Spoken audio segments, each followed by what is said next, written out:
Hello aspirants.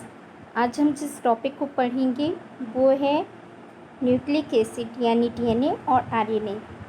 अब DNA और RNA nucleic acid है। आपके सामने ये एनिमेशन है जो कि डीएनए का है। डीएनए एक डबल हेलिकल स्ट्रक्चर होती है। इसके बीच में जो आपको लाइनें दिख रही हैं जो दोनों ही जो थ्रेड हैं या दोनों आप कह सकते हैं कि इन दोनों धागों को जोड़ने का काम कर रही हैं, वो है यहाँ पर अमीनो एसिड्स। तो इन्हीं को हम डिटेल में पढ़ेंगे। अभी आपने देखा डीएनए का स्ट्रक्चर कि डीएनए जो है वो किस तरह से यहाँ पर हमारे शरीर की कोशिकाओं में जेनेटिक मटेरियल के फॉर्म में पाया जाता है, और हमारे शरीर में पाया जाने वाला न्यूक्लिक एसिड यानी कि केंद्रक की द्रव्य जो है वही डीएनए और आरएनए से मिलकर के बना हुआ होता है। डीएनए और आरएनए दोनों ही यहाँ पर जेनेटिकल यूनिट्स कहलाती हैं। हम सबसे पहले एक स्ट्रक्चर देख लेते हैं न्यूक्लिक एसिड का। अब जब यहाँ पे न्यूक्लिक एसिड आप तो देख पा रहे हैं, तो न्यूक्लिक एसिड में आपको क्या दिखाई दे रहा है? सबसे पहली बार न्यूक्लिक एसिड का डेफिनेशन, प्रत्येक कोशिका कई कोशिकाओं से मिलकर बनी होती है।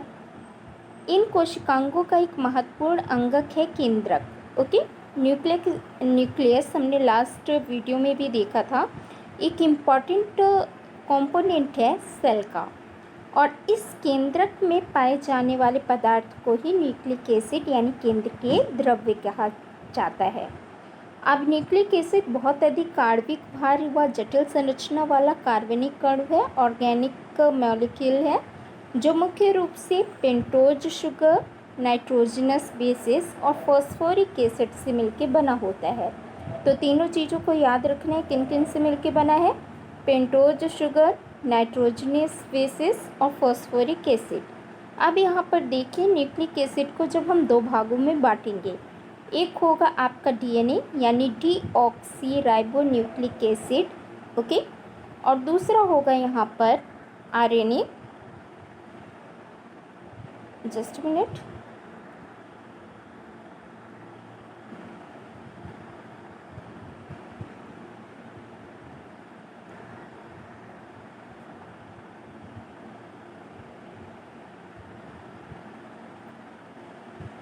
ओके, हमने यहाँ पे देखा कि हम यहाँ पे न्यूक्लिक एसिड को दो भागों में बांट रहे हैं।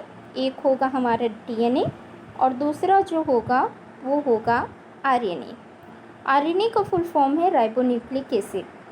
अब इसमें डिफरेंस क्या है? जो डीएनए है इसमें डीऑक्सी राइबोज शुगर पाई जाती है, जबकि आरएनए में जो है राइबोज शुगर पाई जाती है।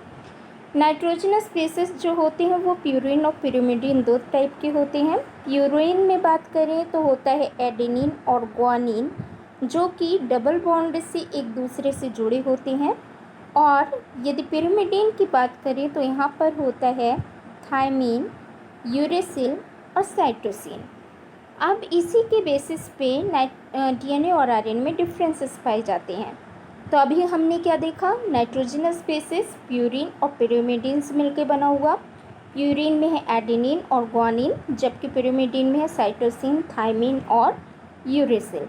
ओके, अब यहाँ पे स्टार्ट करते हैं डीएनए और आरएनए के एक सिंपल से डिफरेंस को समझने की कोशिश, जो कि एग्जामिनेशन में प्री और मेंस दोनों ही टॉपिक में पूछा जाता है। क्लियर? तो ये आपके सामने जो स्ट्रक्चर है ये है आपके डीएनए की। ओके, डीएनए में आप देख पा रहे हैं कि डीएनए जो है ये डबल हेलिकल है, वन हेलिकल सेकेंड। ओके, इसके बीच में आपको दिखाई दे रहे हैं बेस पेयर्स।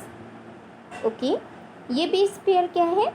ये बेस पेयर है एडेनिन जो है वो थायमीन से डबल बॉन्ड से जुड़ा हुआ है, जबकि ग्वानिन जो है वो साइटोसिन से ट्रिपल बॉन्ड से जुड़ा हुआ है। ये किसके केस में है? जब हम डीएनए की बात कर रहे हैं। ओके, और जब हम बात करते हैं आरएनए की, तो आरएनए में क्या हो जाएगा? आरएनए सिंगल स्ट्रैंडेड हो जाएगा, और यहाँ पर एडेनिन तो होगा, ग्वानिन भी होगा, साइटोसिन भी होगा, लेकिन यूरेसिल यहाँ पे थायमीन की जगह पर प्रेजेंट होगा।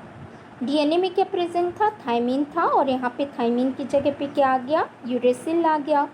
वहाँ पे डीऑक्सीराइबोज शुगर थी, यहाँ पे राइबोज शुगर है। ओके, चलिए अब यहाँ पे हम थोड़ा सा डिटेल्ड इसका एनालिसिस करते हैं जो हमें याद रखना है। सबसे पहली बात आती है किसकी? यहाँ पर डीएनए की। जब डीएनए की बात हम करेंगे तो डीएनए में हम देखते हैं डीऑक्सीराइबोन्यूक्लिक एसिड इसका फुल फॉर्म है। क्लियर?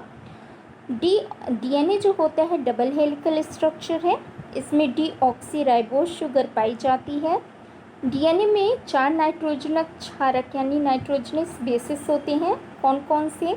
हमने अभी देखा था, यहाँ पे होता है एडेनिन, ग्वानिन, थायमीन और साइटोसिन। ओके, अब ये जो डीएनए है ये मुख्यतः केंद्रक यानी न्यूक्लियस में पाया जाता है। इसके अलावा जो डीएनए है वो माइटोकॉन्ड्रिया में भी पाया जाता है, क्लोरोप्लास्ट यानी लवक में भी पाया जाता है। सबसे मेन जो इम्पॉर्टेंट इसका कैरेक्टरिस्टिक है वो ये है कि इसमें रेप्लिकेशन की कैपेसिटी होती है, यानी अपनी ही कॉपी ये बना लेता है। ओके, तो ये 5 पॉइंट थे डीएनए के। अब हम आरएनए को देखते हैं। आरएनए जो कि सिंगल स्ट्रैंडेड एक स्ट्रक्चर है, इसमें राइबोज शुगर पाई जाती है। अब आरएनए में 4 नाइट्रोजनस बेसिस होंगे, लेकिन कौन कौन से होंगे यहाँ? एडेनिन, ग्वानिन, साइटोसिन और यहाँ पर आ जाएगा थायमीन की जगह पे यूरेसिल। ओके, तो यहाँ पर 4 नाइट्रोजनस बेसिस कौन कौन से हैं हमारे? एडेनिन, ग्वानिन, साइटोसिन और यूरेसिल। अब ये भी न्यूक्लियस में जिस तरह से डीएनए पाया जाता है उसी तरह से आरएनए भी प्रेजेंट होता है, और अपनी कॉपी रेप्लिकेट बनाने की क्षमता इसमें नहीं होती। चलिए अब हम फिर चलते हैं डीएनए को डिटेल में समझने के लिए। डीएनए है क्या है आखिरकार? डीएनए एक बायोलॉजिकल मॉलिक्यूल है। ओके, हम सभी जानते हैं, जो पीढ़ी दर पीढ़ी डिफाइन कैसे करेंगे? जनरेशन टू जनरेशन डिफरेंट जो कैरेक्टरिस्टिक्स होती हैं, गुण होते हैं, उसको ट्रांसफॉर्म करता है, यानी कि ट्रांसफ़र करता है, स्थानांतरित करता है। वॉटसन और क्रिक ने डीएनए के मॉडल को प्रपोज किया था, और डीएनए के इसी मॉडल के लिए उन्हें नोबेल प्राइज़ भी मिला था। ये याद रखने है कि डीएनए जिन अणुओं से मिलकर बना होता है उन्हें न्यूक्लियोटाइड कहा जाता है, और प्रत्येक न्यूक्लियोटाइड में एक फॉस्फेट ग्रुप होता है, शुगर होती है और नाइट्रोजनस बेसिस होते हैं।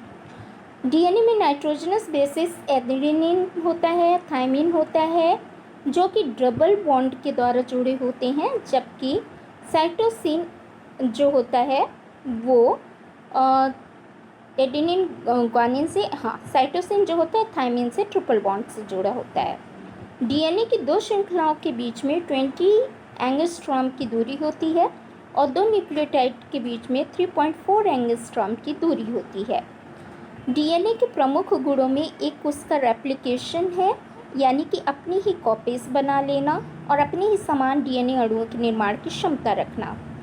चूँकि डीएनए में विभिन्न प्रकार के आनुवंशिक सूचनाएं एकत्रित रहती हैं जो कि पीढ़ी दर पीढ़ी स्थानांतरित होती हैं, अतः डीएनए को आनुवंशिक गुणों का वाहक भी कहा जाता है। Okay, vector of the genetical characteristics. कोशिका विभाजन के फलस्वरूप मूल कोशिकाओं से, यानी जो कि ओरिजिनल सेल्स हैं, उनसे नई संतति कोशिकाओं का जन्म होता है, अर्थात डीएनए द्विगुणन कर अपनी प्रतिकृति का निर्माण करता है। डीएनए जो होता है ये 2 धागेनुमा संरचना डबल हेलिक्स से बना होता है। ये सर्पिलाकार क्रम में स्पाइरल फॉर्म में एक अक्ष के चारों ओर एक दूसरे के विपरीत रूप में दिखाई देता है, यानी हेलिक्स ऐसे होते हैं यूँ, और दूसरा जो रहेगा यूँ। अब यहाँ पर डीएनए अणु की कल्पना एक सीढ़ी के रूप में करें तो उस सीढ़ी के दोनों किनारों को हेलिक्स, यानी इन्हें हम हेलिक्स कहेंगे, और जो इनके बीच जोड़ने वाली डंडियाँ होती हैं, जैसा कि हमने उस वीडियो में शुरू में ही देखा था, उसे नाइट्रोजनस क्षारक यानी कि नाइट्रोजनस बेसिस कहा जाता है। नाइट्रोजनस बेसिस में यहाँ पे हम पहली बात कर चुके हैं कि एडेनिन थाइमिन से डबल बॉन्ड से और साइटोसिन ग्वानिन से ट्रिपल बॉन्ड से जुड़े होते हैं और डीएनए एक लंबी संरचना होती है। अब किसी कोशिका के अंदर समाहित होने के लिए ये कंडेंस होकर के क्रोमोसोम का फॉर्म ऑक्यूपाई कर लेती है। ऐतिहासिक तौर पर देखा जाए तो डीएनए की खोज यानी डिस्कवरी सबसे पहले फ्रेडरिक मिशर ने की थी। बाद में वाटसन एंड क्रिक ने इसका डबल हेलिकल मॉडल दिया था जो सबसे ज़्यादा मान्य है। अब डीएनए की इम्पोर्टेंस क्या है एग्जाम में पूछा जाए तो यह विभिन्न प्रकार के आनुवंशिक सूचनाओं को जनरेशन टू जनरेशन ट्रांसफ़र करता है। नंबर 2, यह प्रोटीन की प्रोडक्शन को कंट्रोल करता है। नंबर 3, यह किसी भी डिजीज़ को डायग्नोस करने और उसके सॉल्यूशन में इम्पॉर्टेंट रोल प्ले करता है। नंबर 4, द मोस्ट इम्पॉर्टेंट जो आप सीआईडी और सीबीआई इन सब में जानते हैं, फॉरेंसिक रिसर्च के लिए बहुत ही महत्वपूर्ण है। नंबर 5, यह बायोलॉजिकल जो मैकेनिज़्म होती हैं उनको रेगुलेट करता है। नंबर 6, प्रोटीन की कोडिंग करता है। नंबर 7, यदि एग्रीकल्चर एरियाज़ में बात की जाए तो हाइब्रिड स्पीशीज़ की प्रोडक्शन में हेल्प करता है। नंबर 8, पैटर्निटी की चेकिंग के लिए इम्पॉर्टेंट है। और नंबर 9, जेनेटिकल इंजीनियरिंग में तो इसके जाने कितने एप्लीकेशंस हैं जिनको आप जेनेटिकल इंजीनियरिंग के चैप्टर में डिटेल में देखेंगे। तो ये रहा डीएनए का एक शॉर्ट इंट्रोडक्शन। अब हम बात करते हैं आरएनए की। आरएनए भी क्या है, डीएनए की ही तरह एक न्यूक्लिक एसिड का एक टाइप है जो कि सिंगल स्ट्रैंडेड होता है यानी सिंगल हेलिक्स का बना हुआ होता है। डीएनए की जैसे आरएनए में भी 4 नाइट्रोजनस बेसिस होते हैं, लेकिन यहाँ पर एडेनिन यूरेसिल के साथ डबल बॉन्ड से यानी थाइमिन यहाँ नहीं रहेगा और साइटोसिन ग्वानिन से ट्रिपल बॉन्ड से जुड़ा रहेगा। अब यहाँ पर डीएनए और आरएनए के डिफरेंसेस में तो हमने देख लिया, थाइमिन की जगह यूरेसिल है। डीएनए में दूसरा डिफरेंस ये है कि आरएनए में राइबोस शुगर पाई जाती है, डीएनए में डीऑक्सीराइबोस शुगर थी। नेक्स्ट ये कि आरएनए केवल केंद्रक में उपस्थित रहते हैं बल्कि ये बाहर की कोशिका द्रव्य में भी पाए जाते हैं। अब जो आरएनए होते हैं इनके 3 टाइप्स से मेनली। नंबर 1 है एमआरएनए यानी मैसेंजर आरएनए। नंबर 2 है राइबोसोमल आरएनए आरआरएनए जिसे कहा जाता है। नंबर 3 है टीआरएनए यानी ट्रांसफ़र आरएनए। मैसेंजर आरएनए को शॉर्ट में एमआरएनए भी लिखते हैं। एमआरएनए का कार्य जो सूचना है यानी इन्फॉर्मेशन है उसको ट्रांसफॉर्म करना है। यह राइबोसोम से जुड़ करके प्रोटीन संश्लेषण में प्रोटीन सिंथेसिस में अमीनो एसिड के जोड़ने के क्रम को निर्देशित करता है।